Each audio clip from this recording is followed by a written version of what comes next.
আসসালামু আলাইকুম। আশা করি আপনারা সবাই ভালো আছেন। চলে আসলাম নতুন আরেকটি ভিডিও নিয়ে।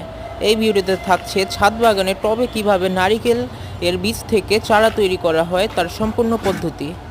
তো চলুন ভিডিওটি শুরু করা যাক। প্রথমেই মাটি তৈরি করে নেব। এখানে আমি যতটুকু পরিমাণ মাটি নিয়েছি তার 4 ভাগের 1 ভাগ ভার্মি কম্পোস্ট সার নিয়েছি। আর ডিমের খোসার গুঁড়ো নিয়েছি। ডিমের খোসার গুঁড়ো নিয়েছি এই লাল বেলচার অনুযায়ী 1 বেলচা পরিমাণ। তারপর এটা সম্পূর্ণ মাটি ভালোভাবে মিক্স করে নিতে হবে সুন্দর মতো। আর এখানে যেহেতু আমি বীজ থেকে চারা তৈরি করব, তাই এই মাটিতে বেশি কিছু মিক্স করিনি।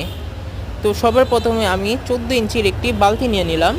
আর এই বালতির নিচে আগে থেকে একটু ফাটা আছে, তাই এক্সট্রা কোনো ছিদ্র করলাম না। তো এখন আমি এখানে টবের নিচে কিছু পরিমাণ মাটি দিয়ে দেব। মাটি দেওয়ার পর নারিকেলটি মাঝ বরাবর বসিয়ে দিব। তারপর ভালোভাবে চারিদিকে মাটি দিয়ে চাপা দিতে হবে।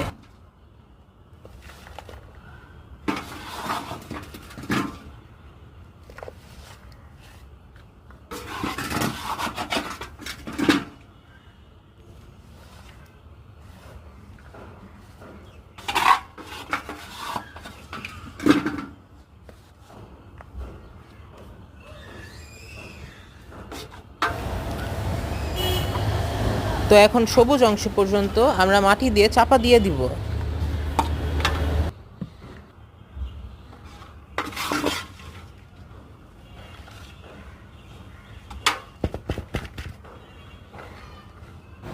তারপরে বালতিটিকে ভালোভাবে ঝাঁকিয়ে নিয়ে এখান দিয়ে উপর দিয়ে পানি দিয়ে দিতে হবে।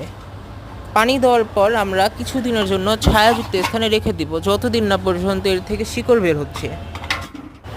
আর একটা মজার ব্যাপার হলো, এই নারিকেলের বীজটি আমার টাকা দিয়ে কিনতে হয়নি, কারণ এটা আমাদের বাড়িতে খাওয়ার জন্য আনা হয়েছে।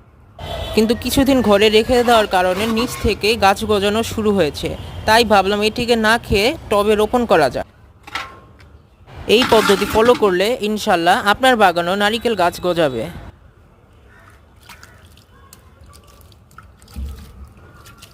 ভিডিওটি ভালো লাগলে লাইক কমেন্ট শেয়ার করতে ভুলবেন না। আর এই রকম ভিডিও দেখতে চাইলে অবশ্যই আমার চ্যানেলটি সাবস্ক্রাইব করে আমার পাশে থাকবেন।